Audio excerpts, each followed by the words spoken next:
اعوذ باللہ السمیع العلیم العظیم الحفیظ بوجہ الکریم وسلطانہ القدیم من الرجس الخبیث المخبث الشیطان اللعین الرجیم وقبیلہ ونفخہ ونفسہ وہمزہ۔ بسم اللہ الرحمن الرحیم۔ تمام نبیوں کے سردار حضرت محمد صلی اللہ علیہ وآلہ وسلم، تمام مذاہب کے سردار دین اسلام کے پیروکاروں، سلام علیکم، طبتم، برکتیں اور رحمتیں آپ پر۔ آج سورۃ البقرہ ہم شروع کر رہے ہیں۔ باقارہ گائے کو کہتے ہیں۔ قرآن مجید کے اندر جو سورہ کے نام ہیں نا، یہ ان میں سے کوئی لفظ ہوتا ہے یا واقعہ ہوتا ہے تو وہ اسی کی مناسبت سے اس کا نام جو ہے وہ رکھ دیا جاتا ہے۔ صحیح سوچ تو یہ رہا تھا 24 گھنٹے سے، یعنی کل سے یا ابھی تک، کہ کیا کروں، پورے پارا کا، اس کو سپارہ نہیں پارا، پورا پارا کا خلاصہ بیان کروں یا بیچ میں سے کچھ باتوں کو موضوع سخن بنا لوں۔ تو پھر سوچا کہ اگر میں پورا پارا بناتا ہوں، مختصر بھی بیان کرتا ہوں تو سمجھ نہیں آئے گی، وہ بہت ہی مختصر ہو جائے گا۔ ڈیٹیل کرتا ہوں تو ڈیٹیل سے بیان کرتا ہوں تو بھی بہت طویل بات ہو جائے گی۔ تو ہم یوں کریں گے اس دفعہ کہ کوئی مضمون بیچ میں سے لے لیں گے۔ یہ سورۃ البقرہ جو ہے یہ مدینہ میں نازل ہوئی۔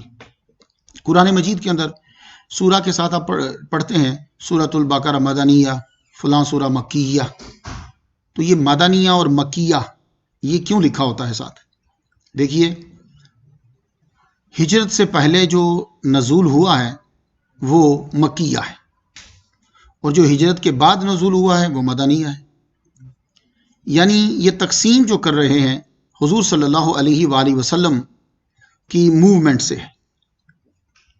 آپ ہجرت سے پہلے ہیں تو قرآن مجید مکیہ ہے، ہجرت کے بعد آپ مدینہ شریف تشریف لے گئے تو قرآن جو ہے وہ مدنیہ ہے، سرکار صلی اللہ علیہ وآلہ وسلم کے پیچھے پیچھے۔ اللہ اکبر جل شانہ۔ یہ جو سورۃ البقرہ کی بنیاد شروع ہو رہی ہے نا، اس میں شروع میں 3 گروپ بیان کیے۔ اعلیٰ ترین گروہ جو ہے وہ مومنین کا ہے، متقین کا۔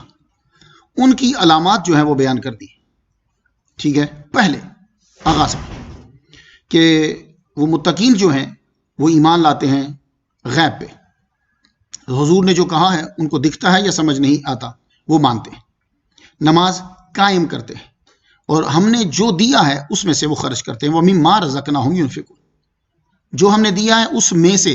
تو یہ یاد رکھیے گا، رزق کا معنی اردو میں تو روٹی ہو سکتا ہے، لیکن عربی میں جب بولیں گے رزق تو اس سے مراد ہر وہ شے ہوگی کہ جس سے آپ فائدہ حاصل کرتے ہیں۔ تو جو چیزیں جس سے آپ فائدہ حاصل کر رہے ہیں ان میں سے اللہ کی راہ میں بھی دیجیے۔ اللہ نے آپ کو اولاد دی ہے تو ایک بیٹا عالم دین بنا دیجیے۔ اللہ تعالیٰ نے آپ کو طاقت دی ہے تو وقت نکالیے اور عبادت کیجیے۔ اللہ نے آپ کو دولت دی ہے، حصہ نکالیے، اللہ کی راہ میں خرچ کیجیے۔ اللہ نے آپ کو روٹی رزق دیا ہے، بانٹیے غریبوں کے اندر، ٹھیک ہے۔ تو رزق سے مراد روٹی نہیں لینی، ہر وہ شے جس سے آپ فائدہ حاصل کر رہے ہیں۔ میں غریب آدمی ہوں، پیسے نہیں دے سکتا، میرے پاس یہ چیز ہے، میں آپ کو علم دے رہا ہوں، ایک فکر دے رہا ہوں۔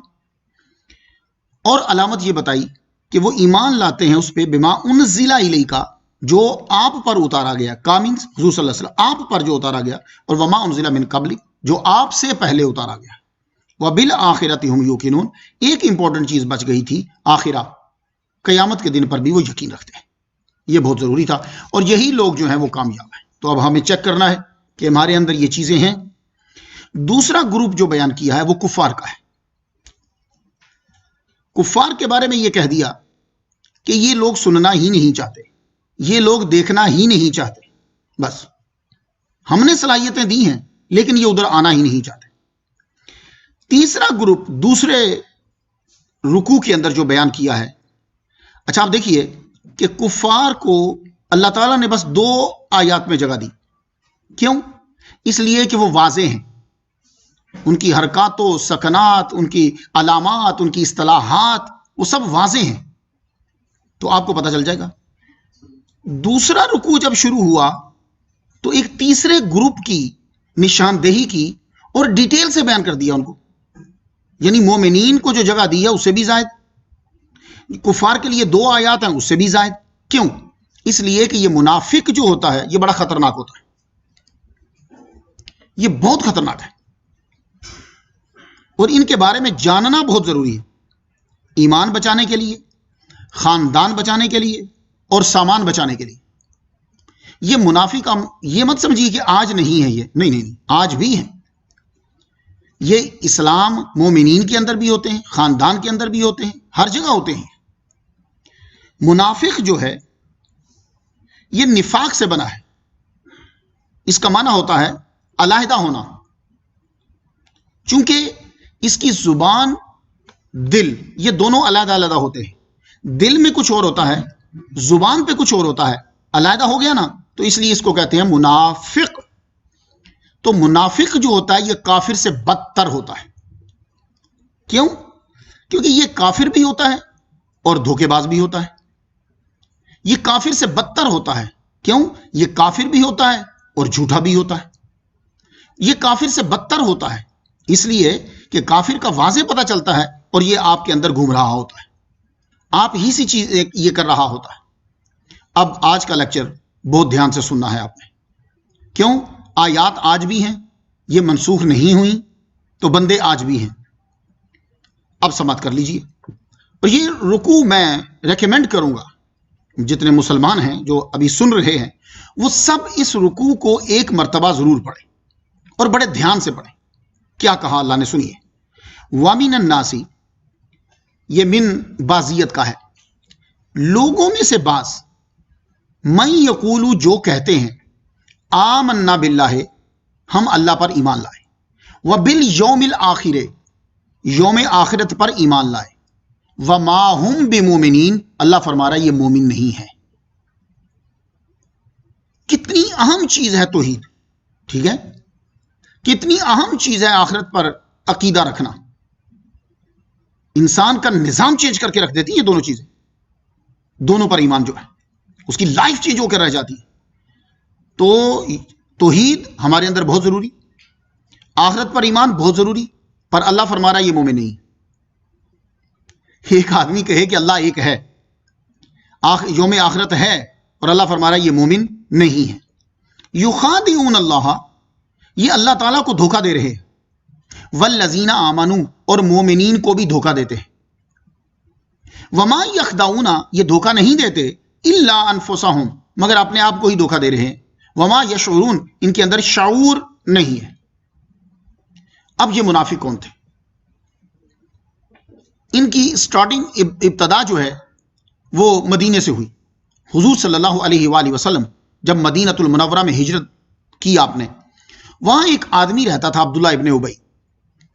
اس کی بڑی منتا تھی، امیر آدمی تھا، قریب تھا کہ لوگ جو ہیں وہ اس کو مدینے کا سردار بنا دیتے. حضور صلی اللہ علیہ وآلہ وسلم مدینہ شریف تشریف لے گئے. آپ کے جانے سے اب جب سید الانبیاء جہاں پہنچ جائے وہاں دوسروں کی سرداریاں کیا ہوتی. اب اس کا مقام گر گیا، سب لوگوں کی توجہ نور کی طرف ہو گئی، محمد مصطفیٰ صلی اللہ علیہ وآلہ وسلم کی طرف ہو گئی. اس کی طرف سے توجہ جو ہے وہ ہٹ گئی. اب مسلمانوں کی تعداد بھی تھی، زیادہ لوگ ہوئے. اس نے کیا طریقہ اختیار کیا کہ یہ ان کی تعداد سے ڈر گیا. مسلمان تو ہو گیا لیکن دل سے مسلمان نہیں ہوا. کلمہ اس نے پڑھ لیا، جو حضور کہیں اس نے وہ مان لیا. ماننے کے بعد دل سے یہ دشمن رہا. اب اس کا تعلق جو ہے وہ کفار کے ساتھ، مشرکین کے ساتھ، ہر دشمن کے ساتھ، جو نبی کا دشمن ہے اس کے ساتھ تعلق برقرار رکھا اس نے. وہاں بھی تعلق، یہاں بھی تعلق، حضور کے ساتھ بھی تعلق. آپ کے پیچھے نمازیں، آپ کے ساتھ قرآن مجید پڑھ رہا ہے، سن رہا ہے، عقائد سارے اس نے اپنا لیے. لیکن اللہ فرما رہا ہے کہ یہ مومن نہیں ہے. آپ دیکھیے کہ سورۃ المنافقون کی پہلی آیت اگر آپ پڑھیں تو معلوم ہوگا کہ اذا جاءک المنافقون قالوا نشهد انک لرسول اللہ. حضور کے سامنے بیٹھ کر منافقون سامنے بیٹھ کر یہ کہتے، یا رسول اللہ آپ اللہ کے رسول ہیں، ہم گواہی دیتے ہیں کہ آپ اللہ کے رسول ہیں، پر یہ بندہ جھوٹ بول رہا ہے. ابھی میرا لیکچر ختم ہوتا ہے تو سورۃ المنافقون کی پہلی آیت پڑھ لیجئے. یعنی حضور کے سامنے بیٹھ کر ایک شخص یہ کہہ رہا ہے کہ آپ اللہ کے رسول ہو. یہ میں ہسٹری بھی بیان نہیں کر رہا، حدیث بھی بیان نہیں کر رہا، سورۃ المنافقون کی پہلی آیت کا ترجمہ بیان کر رہا ہوں کہ حضور کے سامنے بیٹھ کے کہہ رہا ہے آپ اللہ کے رسول ہو. تو اللہ فرما رہا ہے یہ جھوٹ بول رہا ہے. کچھ بات سمجھ میں آ رہی ہے آپ کے؟ میرے سامنے بندہ بیٹھا اور مجھے کہے کہ یہ مختار نعیمی صاحب ہیں، دوسرا بندہ کہ نہیں یہ جھوٹ بول رہا ہے. حد ہوگی. وہ میرے سامنے بیٹھ کر ایک آدمی مجھے کہہ رہا ہے کہ یہ مختار نعیمی ہے. تو حضور کے سامنے بیٹھ کر ایک کہہ رہا ہے کہ آپ اللہ کے رسول ہیں، تو اللہ فرما رہا ہے یہ جھوٹ بول رہا ہے. جس ہستی کو منوانے کے لیے اللہ تعالیٰ نے پورا قرآن مجید اتار دیا اور ایک آدمی آ کر اس نبی کو مان رہا ہے تو اللہ کہہ رہا ہے یہ جھوٹ بول رہا ہے. تو یہ بات اگر آپ سمجھ گئے نا تو آپ کا ایمان مضبوط ہو جائے گا. کوئی مائی کا لال پھر آپ کو اپنے رستے سے ہٹائے گا نہیں. اب ذرا غور سے سننا ہے آپ نے کہ یہ گروہ جو اللہ کو مانتا ہے، رسول کو رسول کے سامنے بیٹھ کر اقرار کرتا ہے، یوم آخرت کو مانتے ہیں، نمازیں پڑھتے ہیں. انہوں نے مسجد بھی بنا لی تھی، اس مسجد میں نمازیں ہوتی تھیں، مسجد بھی ان کی اپنی. اللہ فرما رہا وما ہم بمومنین، یہ اللہ اور اس کے رسول کو دھوکہ دے رہے ہیں. وہ کیسے؟ یہ سمجھتے ہیں کہ ہم جو کفار سے ملتے ہیں، کفار کے ساتھ ہمارے روابط اچھے ہیں اور سب کو ملا کے چل رہے ہیں، سب سے اتفاق ہے ہمارا. یہ جو ہے یہ اصل میں اللہ کو اور مومنین کو دھوکہ دینے کی کوشش کر رہے ہیں، لیکن یہ ان کو دھوکہ نہیں دے رہے، یہ خود اپنے آپ کو دھوکہ دے رہے. وہ کیوں؟ اس لیے ایک بات یاد رکھیے گا، کوئی آدمی سچا ہے یا جھوٹا ہے قطع نظر اس بات کے، کیونکہ کچھ باتیں جو ہوتی ہیں یونیورسل ہوتی ہیں. وہ جب دوسری پارٹی سے ملے گا نا تو دوسری پارٹی والے بھی اس پہ اعتماد نہیں کریں گے. یہ یاد رکھیے گا. کوئی کسی کنٹری کا دوسری کنٹری کا جا کے ایجنٹ بن جاتا ہے، یہ بھی اس کو ہمیشہ شک کی نگاہ سے ہی دیکھیں گے. تو یہ کم ضلالت ہے انسان کی کہ وہ دو گروپوں سے مل رہا ہے اور وہ چاہ رہا ہے کہ دونوں طرف میری عزت بن جائے، تو وہ کبھی اس کی عزت دونوں طرف ہی نہیں ہوگی، نہ ادھر ہوگی نہ ادھر ہوگی. کیوں؟ وہ اس لیے سمجھیں گے کہ جو اپنے گروپ کا سگا نہیں ہے وہ ہمارا سگا کیسے بنے گا. اسی لیے میں بچیوں اور بچوں کو کہا کرتا ہوں کبھی بھی اپنے ماں باپ کی توہین زندگی میں نہ کرنا، چاہے وہ غلط بھی ہوں. یہ سب سن لیں، بچیاں بھی سن رہی ہوں گی اور بچے بھی. کبھی ان کے الٹ کر کے کسی غیر کو ترجیح مت دینا ماں باپ سے. کیوں؟ بعض اوقات ہوتا ہے کہ لڑکیاں یا لڑکے وہ اپنے ماں باپ کے الٹ کر کے کوئی فیصلہ صادر کر لیتے ہیں، کوئی چیز اختیار کر لیتے ہیں. وہ جس کے ساتھ ملے ہیں، جس کے ساتھ جا رہے ہیں، ایک وقت آئے گا کہ اس کی نظر میں بھی یہ بچی یا یہ بچہ مشکوک ہو جائے گا کہ جو اپنے ماں باپ کا نہیں بنا وہ میرا کیسے بنے گا. یہ بات یاد رکھیے گا. اس لیے ماں باپ یہ ہمارا یونٹ ہے زندگی کے بعد. اللہ اور رسول ہمارا پہلا ہے، یہ ہماری زندگی سے بھی پہلے. تو اس لیے دونوں سے غداری نہیں کرنی، دونوں کی طرف رہنا ہے ہم نے پکا. ہمارا رب سچا وہ ہے، حقیقی وہ ہے، اس کے بعد سچا مجازی طور پر جو ہے وہ ہمارا ابا ہے. یہ سب غور سے سن لو. ابا امی جیسے بھی ہوں زندگی میں کبھی ان کی برائی بیان نہیں کرنی، تبھی تمہاری عزت ہوگی. ورنہ جہاں چلے جاؤ، جس سسرال کو اپنا لو یا جدھر چلے جاؤ، وہاں آپ کی عزت نہیں ہوگی. ان دونوں کی عزت بنا کے رکھنا ہے. تو یہ اصل میں خود کو ہی دھوکہ دے رہے ہیں. اللہ رسول کو کیا دھوکہ دیں گے؟ اللہ تو جانتا ہے. ان کے دل میں مرض ہے. فزادہم اللہ مرضا، اللہ تعالیٰ اس مرض کو بڑھا رہا ہے. وہ کیسے؟ ان کے دل میں حسد ہے، ان کے دل میں نفرت ہے، یہ مسلمانوں کو اچھا نہیں سمجھتے. تو اللہ تعالیٰ مسلمانوں کو اور ترقی دے رہا ہے. صحابہ کے ماننے والے، ولیوں کے ماننے والے، محمد مصطفیٰ سے محبت رکھنے والے، اللہ تعالیٰ اور ترقی دے رہا ہے. ان کی ترقی جو ہے وہ ان کی اس نفرت کو اور بڑھاتی ہے، جلن کو اور بڑھاتی ہے، حسد کو اور بڑھاتی ہے. تو اللہ فرما رہا ہے یہ اشارہ، یہ مفہوم ہے کہ ان کے دل میں مرض اور بڑھ رہا ہے. وَلَهُمْ عَذَابٌ أَلِيمٌ، اور اوپر سے دیکھو کہ دردناک عذاب ان کے لیے. لا تفسدوا فی الارض، زمین میں فساد نہ کرو. قالوا، کہتے ہیں، انما نحن مصلحون، ہم تو اصلاح کرنے والے ہیں. جب ان منافقین سے یہ کہا جاتا ہے کہ فساد مت پھیلاؤ، کہ مسلمانوں کے ساتھ بھی بیٹھتے ہو اور مسلمانوں کے دشمنوں کے ساتھ بھی بیٹھتے ہو، ایسا مت کرو، ایک طرف کے ہو جاؤ. کہتے نہیں بھائی نہیں، ہم تو اصلاح کر رہے ہیں، ہم چاہتے ہیں کہ دونوں کے تعلقات اچھے ہو جائیں. سنیں نا، تو یہ کیا کرتے تھے فساد؟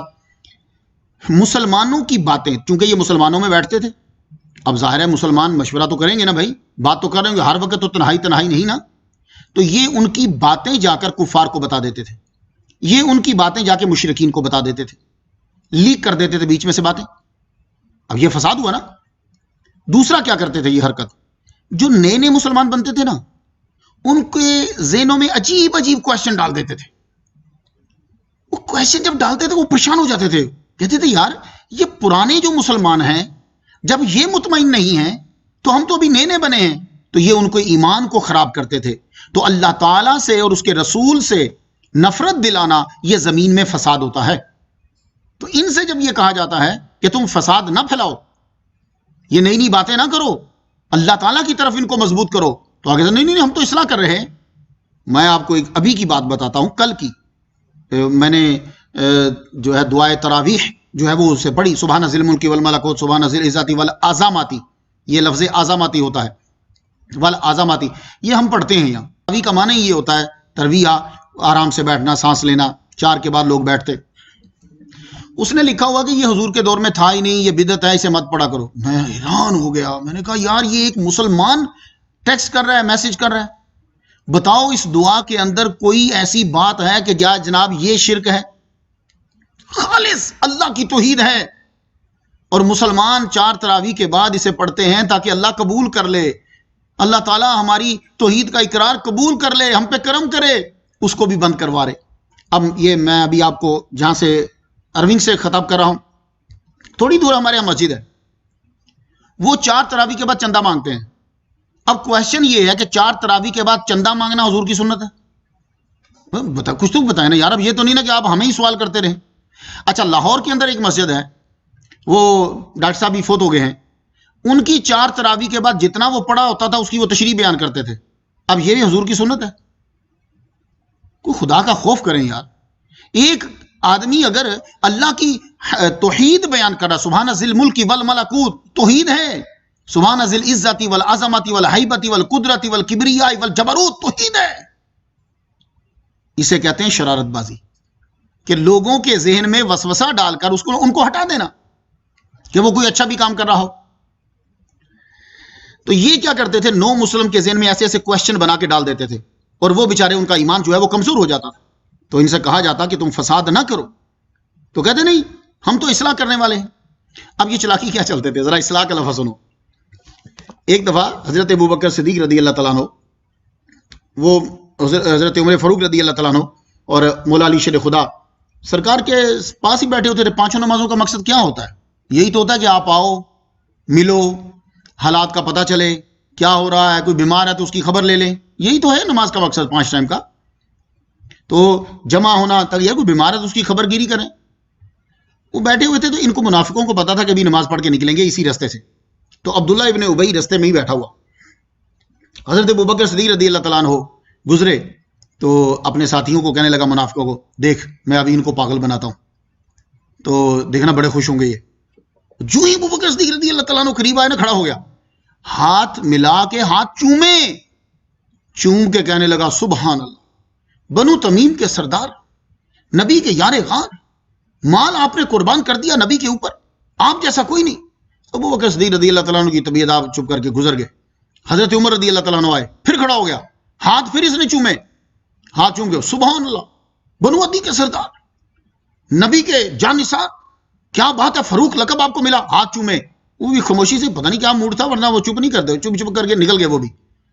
حضرت علی شیر خدا رضی اللہ تعالیٰ عنہ گزرے، یہ پھر کھڑا ہو گیا، تو کھڑا ہو گیا، ہاتھ پھر اس نے چومے حضرت علی کے، کہنے لگا واہ کیا بات ہے، آپ نے تو شروع سے ہی دین کو اختیار کیا.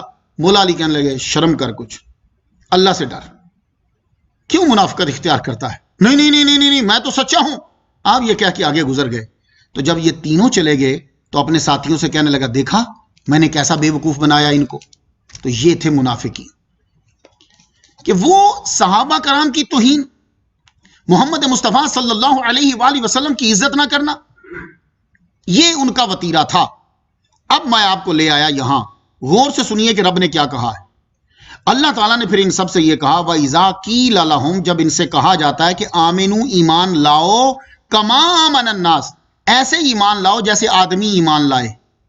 یہاں روکنا چاہتا ہوں. اب یہ دیکھیے میں نے قرآن مجید ہاتھ میں ہی رکھا ہے، یہ آیات بالکل سامنے لکھی ہوئی، اس لیے میں کہہ رہا ہوں کہ آپ نے اس کو ضرور پڑھنا ہے. اچھا، وہ انہوں نے کہا حضور کے سامنے بیٹھ کر ہم اللہ کو مانتے ہیں، یوم آخرت کو مانتے ہیں، آپ کو مانتے ہیں. قرآن وہ پیچھے پڑھتے، نماز پڑھتے، ٹھیک ہے. تو یہ ساری چیزیں کوئی باوجود ان سے یہ کہا جا رہا ہے وَإِذَا قِيلَ لَهُمْ آمِنُوا كَمَا آمَنَ النَّاسُ، جب ان سے کہا جاتا کہ ایسے ایمان لاؤ جیسے آدمی ایمان لائے. یار جب وہ ایمان لا چکے ہیں تو پھر یہ کیوں کہا جا رہا ہے کہ ایسے ایمان لاؤ جیسے آدمی ایمان لائے؟ یہ الناس کون ہے؟ جیسے آپ انگلش میں دی لگاتے ہیں نا، THED، تو کامن ناؤن پراپر ناؤن بن جاتا ہے. تو ایسے ہی ہم عربی کے اندر الف لام جب لگاتے ہیں نا کامن پہ تو وہ پراپر بن جاتا ہے. ناسن کامن ناؤن ہے، الناس پراپر ناؤن ہے. اب یہ الناس کون ہے؟ پتا چلا کہ الناس کوئی خاص لوگ ہیں کہ جن جیسا ایمان ہمیں لانا ہے. تو بس یہی تھا خلاصہ آج کے لیکچر کا، کہ جو لوگ اللہ کو مان رہے ہیں، یوم آخرت کو مان رہے ہیں، حضور کو بھی مان رہے ہیں، نمازیں بھی پڑھ رہے ہیں، پر مومن نہیں ہیں. وہ مومن کیوں نہیں ہیں؟ اس آیت میں بتلا دیا کہ ان سے کہا جاتا ہے کہ تم ایمان لاؤ ایسے جیسے آدمی ایمان لائے. اب آدمی کیا ہے؟ تفسیر عزیزی پڑھ لیجئے. کہتے ہیں کہ الناس سے مراد ہیں ابو بکر صدیق، الناس سے مراد ہیں حضرت عمر، الناس سے مراد ہیں حضرت عثمان، الناس سے مراد ہیں حضرت علی شیر خدا رضی اللہ تعالی عنہ. یعنی ان سے یہ کہا جا رہا ہے منافقوں سے، اے منافقو، سب سے اتفاق کرنے والو، مسلمانوں کی باتیں دوسروں کو بتانے والو، تم ایمان اس طرح لاؤ جو صدیقی ایمان ہے، تم ایمان اس طرح لاؤ جو فروقی ایمان ہے. تو برانڈڈ ایمان جو ہے وہ چلے گا. یہ تو تم اپنا ایمان لے کے چل رہے ہو نا، یہ نہیں چلے گا. مارکیٹ کے اندر برانڈڈ چیز چلتی، کبھی وہ دور تھا، لیکن اب میڈ ان جاپان لکھ دو آپ، بندہ سوچے گا ہی نہیں. دوسری بات، برانڈ چلتا ہے. دنیا برانڈ کے اوپر کیوں پیسے لگاتی ہے؟ آپ کیا سمجھتے ہو کہ یہ برانڈڈ چیزیں وہ برانڈ والی کمپنی بناتی ہے؟ نہیں. یہ ایپل سمجھتے ہو امریکہ بناتا ہے؟ نہیں، ایپل امریکہ نہیں بناتا، چائنا ہی بناتا ہے. لیکن برانڈ جو ہے اس کی اتنی پاور ہو گئی ہے کہ کوئی بھی بنائے آپ اس کو خریدیں گے. تو اسی طرح یہ نائک جو ہے، تو آپ کیا سمجھتے ہیں وہ جس نے اس کے آفس میں بنتے ہیں جوتے؟ نہیں. وہ برانڈ کے اوپر اتنا زور دیتا ہے، برانڈ پر لوگوں کا اعتماد ہے. تو اللہ تعالیٰ نے جو برانڈ ایمان کا ہمیں دے دیا ہے وہ صدیقی دیا ہے، وہ فروقی دیا ہے. وہ جو مولا علی کے پاس ایمان ہے وہ ایمان ہے، وہ آپ کے پاس ہے تو آپ مومن ہیں. ادروائز آپ اللہ کو ایک مانو، یوم آخرت کو مانو، حضور کو بھی مانتے رہو، اللہ تعالیٰ تمہارے ایمان کو قبول ہی نہیں کرتا. اب آپ پوچھو گے کہ وہ کون سی چیز تھی کہ جو صحابہ کے پاس تھی اور ان کے پاس نہیں تھی؟ تو صحابہ کے پاس محمد مصطفیٰ صلی اللہ علیہ وآلہ وسلم کی محبت اور تعظیم اور محبت کوٹ کوٹ کے ان کے من میں تھی. وہ سرکار کی تعظیم بڑی کرتے تھے. توحید، رسالت، یوم آخرت، قرآن کا پڑھنا، سارا کچھ ان کے پاس بھی ہے، ان کے پاس بھی ہے. لیکن اللہ تعالیٰ ہمیں کہہ رہا ہے ان کی طرح ایمان لاؤ، اس لیے کہ ان کا جو برانڈ ہے، ان کے اندر جو چیز ہے وہ ان کے اندر نہیں. وہ کیا ہے؟ وہ ہے محمد مصطفیٰ صلی اللہ علیہ وسلم کا احترام. تو سب سن لو، دنیا کے کئی ممالک میں سن رہے ہوگے، اگر آپ کے پاس حضور کا احترام اور محبت نہیں ہے، آپ کی توحید بھی قبول نہیں، یوم آخرت پر ایمان بھی قبول نہیں، آپ کی مسجد بنانا بھی قبول نہیں، آپ کا کوئی کام قبول نہیں ہے. پھر 11واں پارہ پڑھ لیجئے. خدا تعالیٰ نے مسجد گرانے کا حکم دے دیا کہ مسجد کو آگ لگا دو. میرے نبی نے آگ لگوا دی اس مسجد کو. مسجد انہوں نے نہیں بنائی تھی نا. اب میں آپ کو قرآن سے دلیل دیتا ہوں کہ نبی کا احترام کتنا ضروری ہے. محمد مصطفیٰ صلی اللہ علیہ وآلہ وسلم کا احترام بہت ضروری ہے، بہت یہ جان ہے ایمان کی. اب آیت سن لیجیے. یا ایھا الذین آمنوا لا ترفعوا اصواتکم فوق صوت النبی ولا تجہروا لہ بالقول کجہر بعضکم لبعض ان تحبط اعمالکم وانتم لا تشعرون. یہ ہے ادب کہ حضور کو ایسے نہ بلاؤ جیسے تم ایک دوسرے کو بلاتے ہو اپنا مثل سمجھ کے. حضور کی آواز سے اپنی آوازوں کو بلند نہ کرو. یہ اللہ کن سے کہہ رہا ہے؟ مومنین سے. وہ مومنین جن کا ایمان کامل ہے، جن کا ایمان جو ہے وہ ہمارے لیے نمونہ ہے، ان سے کہا کہ اگر تم نے نبی کی توہین کی، دیکھو آوازوں، جس آواز سے نبی کو دکھ پہنچتا ہو، تکلیف پہنچتی ہو، وہ آواز بلند کرنا. صحابہ سے کہا جا رہا ہے کہ تمہارے سارے اعمال ضائع ہو جائیں گے. میں قرآن پڑھ رہا ہوں، ابھی میں نے حدیث پڑھی نہیں ہے. سارے اعمال ضائع ہو جائیں گے، تمہیں شعور بھی نہیں ہوگا۔ اللہ کے بندو، صرف آواز بلند کر دینے سے تمہارے قرآن پڑھنا، تمہاری توحید، تمہاری رسالت، تمہارا اقرار، سارا کچھ ضائع۔ کیوں؟ نبی کی توہین ہو گئی۔ یہی وجہ تھی اعلیٰ حضرت عظیم البرکت الشاہ احمد رضا خان بریلوی رحمت اللہ علیہ پوری زندگی تمہیں یہی سمجھاتے رہے۔ جی وہ کسی سے نہ تو پیسے لیتے تھے، نہ ان کو کسی سے کوئی دشمنی تھی، وہ صرف تمہیں یہی سمجھاتے رہے پوری زندگی۔ ان کی شعر و شاعری پڑھ لو، ان کی کتابیں پڑھ لو، ان کے فتاوی پڑھ لو، یہ ساری چیزیں پڑھو، یہی سمجھاتے رہے کہ بھائی سورہ بقرہ کے دوسرے رکوع کی پہلی آیات کے اندر اللہ تعالیٰ بتلا رہا ہے کہ میں توحید قبول نہیں کروں گا، میں تمہاری رسالت پر یقین قبول نہیں، اقرار نہیں کروں گا قبول، میں یوم آخرت پر تمہارا ایمان قبول نہیں کروں گا جب تک تم محمد مصطفیٰ صلی اللہ علیہ وسلم کی عزت اور احترام نہیں کرو۔ یہی چیز وہ سمجھاتے رہے، انہوں نے کوئی غلط نہیں کیا، وہ یہی سمجھاتے رہے۔ تو سب لوگ سن لیجئے۔ اب یہ لوگ کیا کہتے تھے جب ان سے کہا گیا کہ تم صحابہ کی طرح ایمان لاؤ، کہ صرف نبی کے بن کے رہو، دوسرے لوگوں سے نہ ملو، تو کہتے انؤمن کما آمن السفہاء، ہم ان بیوقوفوں کی طرح، نعوذ باللہ، ان بیوقوفوں کی طرح ایمان لائیں کہ جو ساری ساری رات نفل پڑھتے رہتے ہیں، اپنا سارا مال حضور پہ خرچ کر دیتے ہیں اور نبی کی ہر بات کو مانتے ہیں، نبی کے دشمن سے ملتے ہی نہیں ہیں، ہمارے تعلقات تو فلاں پارٹی سے بھی ہیں، اسٹیبلشمنٹ سے بھی ہیں، اس سے بھی ہیں، اس سے بھی ہیں، ہم تو بڑے بڑے، ہمارے تعلقات بڑے اچھے ہیں۔ یہ لوگ بیوقوف ہیں۔ اللہ نے فرمایا الا انہم هم السفہاء، یہ ہلکے ہیں، یہ بیوقوف ہیں، ولکن لا یعلمون، یہ جانتے ہی نہیں ہیں۔ بیوقوف تو یہ ہیں جو محمد کا ہو جائے وہ کامیابی اسی کی ہوتی ہے، انہیں کیا معلوم ہو۔ اور ان کا طریقہ کار یہ تھا وَإِذَا لَقُوا الَّذِينَ آمَنُوا قَالُوا آمَنَّا، جب مومن ملتے تو کہتے کہ ہم تمہارے ساتھ ہیں۔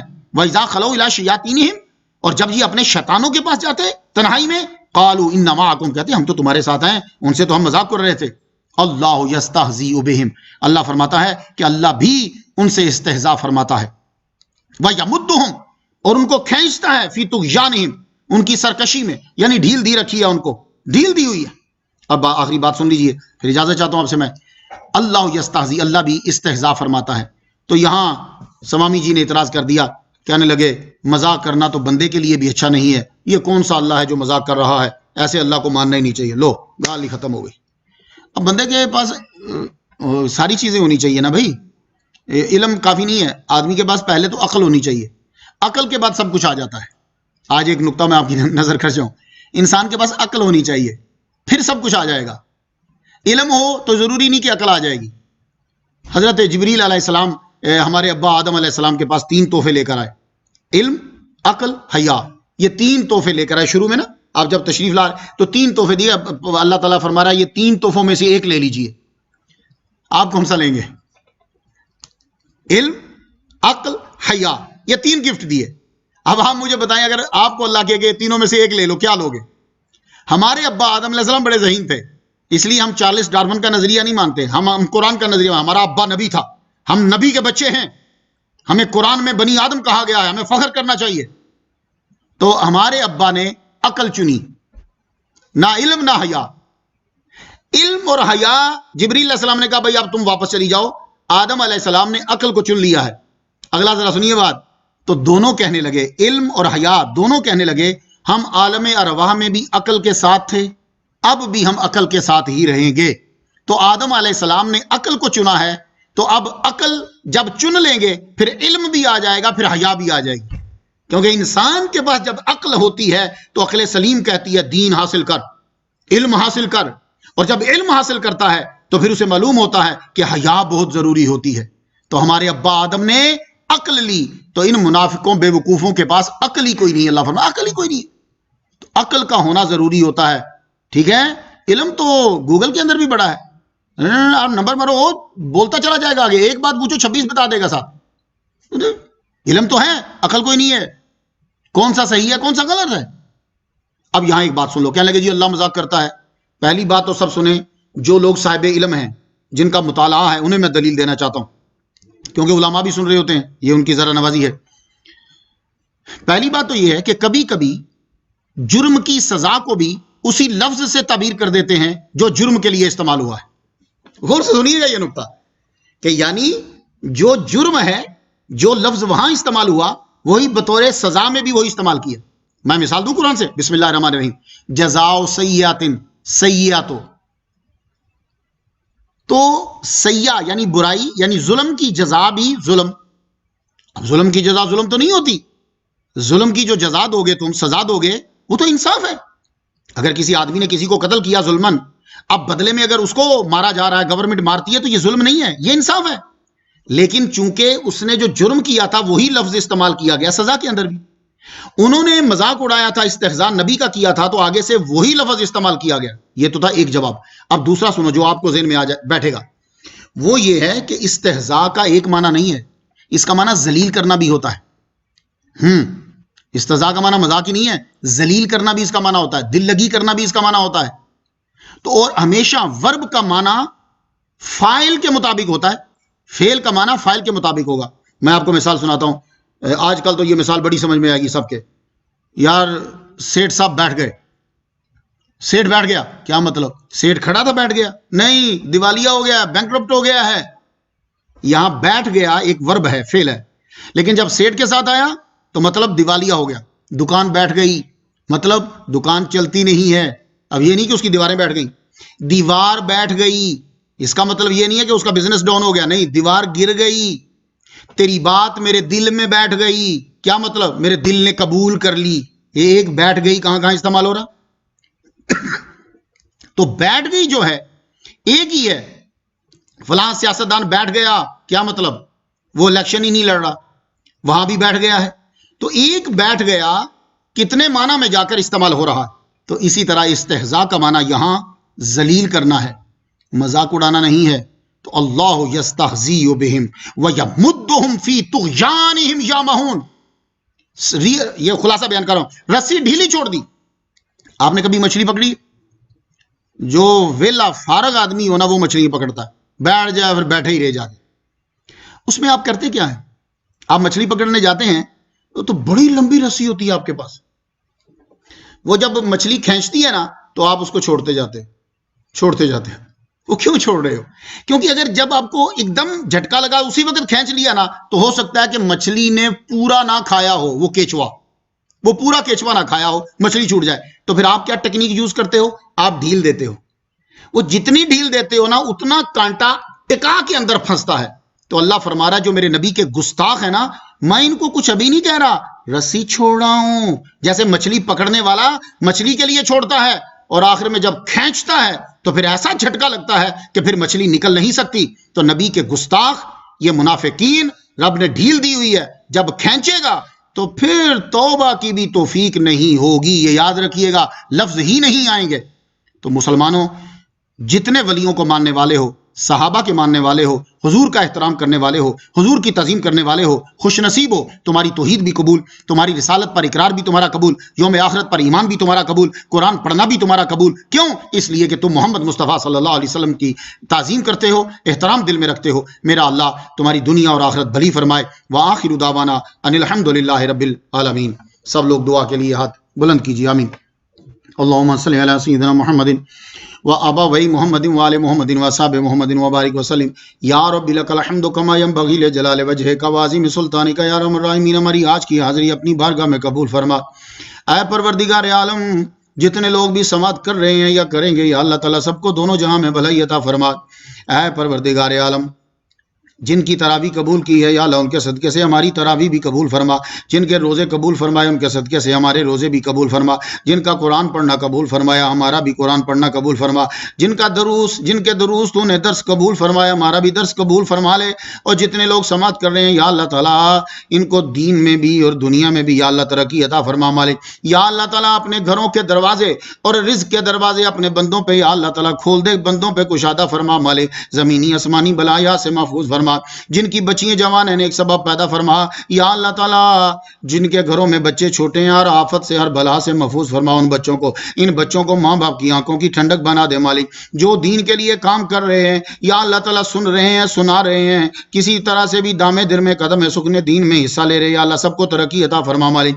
یا اللہ تعالیٰ جب دنیا سے جا رہے ہوں تو یہ کلمہ زبان پہ جاری فرمانا لا الہ الا اللہ محمد الرسول اللہ وصلی اللہ تعالیٰ علی خیر خلقہ محمد وآلہ وصحبہ اجمعین.